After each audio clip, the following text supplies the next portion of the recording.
मेरे बड़ों को मेरी राम राम और छोटों को बहुत सारा प्यार।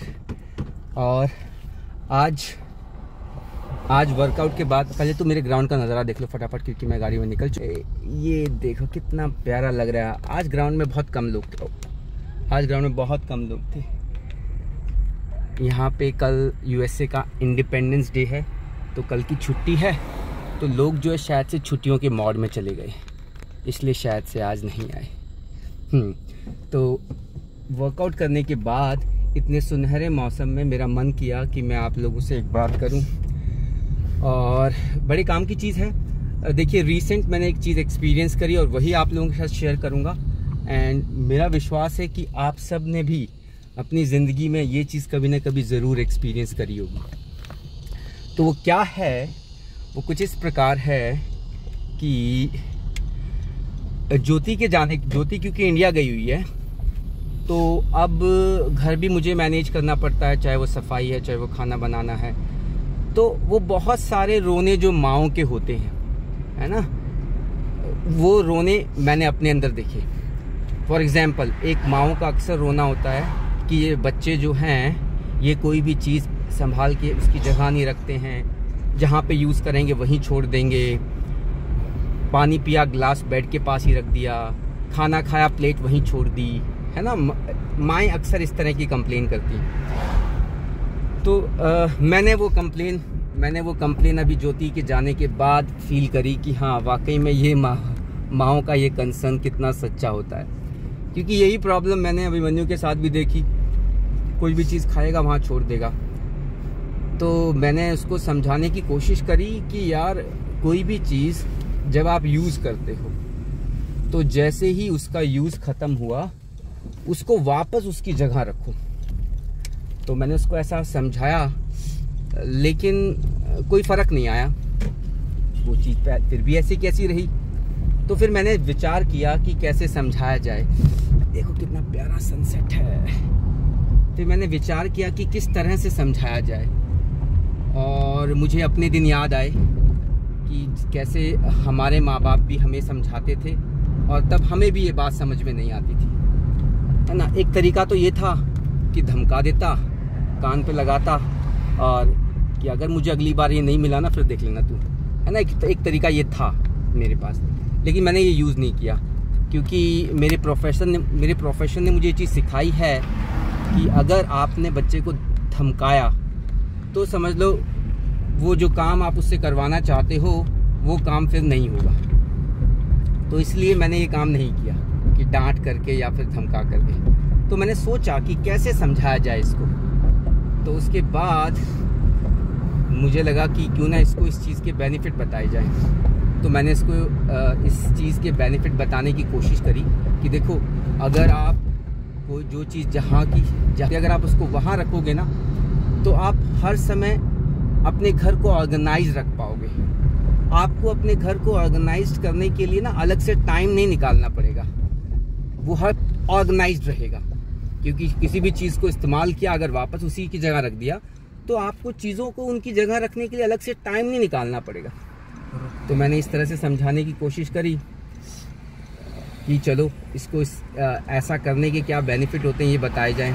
क्योंकि मुझे याद आया, मेरे पापा भी बहुत बोला करते थे, मुझे क्या, सभी को ही बोलते थे कि 20 बार इनको समझा रखा है मैंने कि जो चीज़ यूज़ करते हो उसको वहीं पर रखा करो वापस। फिर भी इनको अकल नहीं आती, और अकल हमें फिर भी नहीं आई थी, है ना। तो मैंने सोचा कि शायद इसको इसके बेनिफिट समझाऊंगा तो इसको समझ में आ जाएगा। लेकिन वो बेनिफिट समझाने के बाद भी कोई फ़र्क नहीं पड़ा। और फिर मैंने और विचार किया कि यार क्या करूं मैं, कैसे इस लड़के को समझाऊं। तो फिर मेरे दिमाग में एक चीज़ आई, जब हम लोग बड़े अच्छे मूड में थे, है ना, आपस में बातें कर रहे थे, तो उस समय मैंने लेते हैं अब घर के पास आके, अब अभिमन्यु गाड़ी चलाएगा। तो उस समय मैंने इससे बात करी कि देख बेटा, ये चीज़ की प्रॉब्लम आ रही है मुझे तेरे साथ, और इसका कोई ना कोई सॉल्यूशन करते हैं। तो जब हमारी आपस में बात हुई, इसने मुझसे पूछा कि पापा अच्छा आप बताइए क्या सॉल्यूशन किया जाए। मैंने कहा देख, मेरा एक्सपीरियंस ये कहता है कि अगर आप अपने अंदर कोई भी नई आदत लेके आना चाहते हो ना, तो सबसे पहले तो आप अपने आप को पनिशमेंट देना सीखो। भैया आप अपने लिए कोई पेनल्टी रखो। भैया आप सपोज़ आप अपने आप को ऑर्गेनाइज रखना चाहते हो। अभी फ़िलहाल हमारा कंसर्न ये है कि आप जिस भी चीज़ को यूज़ करते हो, यूज़ करने के बाद उसको उसकी जगह वापस रखो। तो अगर आप ऐसा नहीं करते हो तो आपने अपने आप को पेनलाइज करना है, ये नियम बनाओ। तो अब सवाल उठता है कि भाई पेनल्टी क्या रखी जाए। ठीक है भाई, पेनलाइज कर लेंगे, क्योंकि अच्छे मूड में था वो, रेडी हो गया इस चीज़ के लिए कि चलो ठीक है पेनलाइज कर लेंगे। तो अब सवाल उठा कि अब पेनल्टी क्या रखी जाए। तो पेनल्टी, अब क्योंकि मेरे प्रोफेशन में मैंने यही चीज़ सीखी है कि पेनल्टी हमेशा ऐसी होनी चाहिए जो कंस्ट्रक्टिव पेनल्टी हो, डिस्ट्रक्टिव नहीं होनी चाहिए। बच्चे को पेन, अननेसेसरी पेन नहीं, उस पेन से कोई आपको गेन भी होना चाहिए। तो मैंने कहा यार देखो, अक्सर ना बच्चों को पढ़ने में रोना आता है, सबको नहीं, ज़्यादातर बच्चों को रोना आता है। तो मैंने कहा एक काम करेंगे, जो भी हर पेनल्टी के नाम के तुझे 2 पेज पढ़ने होंगे, ठीक है। और मैंने बुक डिसाइड करी। बुक पता है मैंने कौन सी डिसाइड करी? बुक मैंने डिसाइड करी एटॉमिक हैबिट्स, क्योंकि एटॉमिक हैबिट्स जो बुक है, ये बुक मैंने पढ़ी थी और ये बुक भी इसी चीज़ पे है कि किस तरह से छोटे छोटे बदलाव, अगर छोटे छोटे बदलाव रेगुलरली अपने अंदर किए जाएं तो आप अपने अंदर कैसे एक बहुत बड़ा चेंज लेके आ सकते हो बड़े समय के बाद। मतलब कि बजाय कि आप बहुत बड़ा चेंज अपने अंदर एकदम से लाने की, छोटे छोटे चेंजेस लेके आइए। तो मैंने कहा वो वाली बुक के 2 पेजेस पढ़ने होंगे। तो रेडी हो गया, हमारा बन गया ये रूल। तो इसके बाद इसकी एक कंडीशन आई। अच्छा, अगर आप मान लो आप कोई चीज़ ऐसी जगह रखते हो जहाँ पे वो नहीं होनी चाहिए, तो आपके लिए भी तो कोई पेनल्टी होनी चाहिए। मैंने कहा अच्छा तू बता दे पेनल्टी। तो इसने कहा कि सपोज़ मुझे एक पेनल्टी मिली है और आपको भी अगर एक पेनल्टी मिल गई तो मेरी वो पेनल्टी कैंसिल हो जाएगी। मैंने कहा चलो ठीक है भाई, बात तो सही है उसकी, है ना। जो चीज़ आप अपने बच्चे के अंदर लेके आना चाहते हो पहले वो आपके अंदर भी तो होनी चाहिए। मैंने कहा ठीक है भाई, चलो ऐसा कर लेते हैं। तो अब पिछले 1 हफ्ते से हमारे घर में ऐसा माहौल बना हुआ है हम दोनों का कि हम दोनों एक दूसरे की ना वो कमी, किसने कौन सी चीज़ गलत जगह रखी है, ढूंढने की कोशिश करते रहते हैं। और शुरू में तो हमें मिली ऐसी चीज़ें, और मैंने भी इसको पेनल्टी दी, इसने मुझे पेनल्टी दी, इसको बुक्स पढ़नी पड़ी धीरे धीरे। और मेरा पर्पज़ ये सॉल्व हुआ कि इसने बुक पढ़ी और धीरे धीरे फिर वो पेनल्टियाँ ना कम होने लग गई और घर ऑर्गेनाइज होने लग गया। तो यही चीज़ मैं आपसे शेयर करना चाहता था कि देखिए, आप भी अपने बच्चों में अगर कुछ भी नई चीज़ लेके आना चाहते हो तो 2 तरीके होते हैं।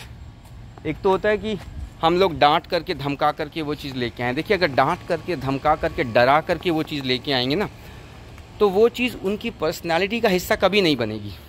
वो आपकी प्रेजेंस में उसको फॉलो ज़रूर करेंगे, लेकिन आपकी एब्सेंस में वो उसको भूल जाएंगे। फॉर एग्ज़ाम्पल, जैसे अक्सर मैं ये कहता हूँ कि अगर हमारे अक्सर टीचर कहते हैं कि जब बच्चों की पिटाई कर सकते थे टीचर, तो बच्चे बेहतर डिसिप्लिन में रहते थे। लेकिन मेरा मानना हमेशा से यही था कि जो ज़बरदस्ती अनुशासन लाया जाता था ना, वो कोई काम का नहीं होता। अगर धमका करके बच्चों से रूल फॉलो करवाएंगे तो वो बच्चे इसी सोच के साथ आगे बढ़ेंगे कि अगर लाल बत्ती पे पुलिस वाला नहीं है तो इसका मतलब मैं लाल बत्ती को जंप कर सकता हूँ, है ना। लेकिन अगर उस चीज़ को समझ करके बच्चे अडॉप्ट करेंगे, वो समझेंगे कि हाँ, रेड लाइट का मतलब है कि हमें रुकना है और इसका क्या रीज़न है, कैसे इससे ट्रैफिक ऑर्गेनाइज रहता है, तो वो अपने बिहेवियर में उसको लेके आएंगे और वाकई में एक अच्छा चेंज उनके अंदर आएगा इससे। तो आप लोग भी अपने इस वीडियो के कमेंट में मुझे बताइएगा कि कौन कौन इस तरह की प्रॉब्लम फेस करता है, और फिर अगर कुछ नया मिला तो मैं आप लोगों के साथ शेयर करूंगा। देखिए, ये तो नहीं जानते कि आने वाले टाइम में हमारे बच्चे कैसा करेंगे, बट हम तो एक कोशिश ही कर सकते हैं, अपनी तरफ से कोशिश करेंगे, बाकी तो ऊपर वाले के हाथ में है। तो अगले वीडियो तक के लिए बाय।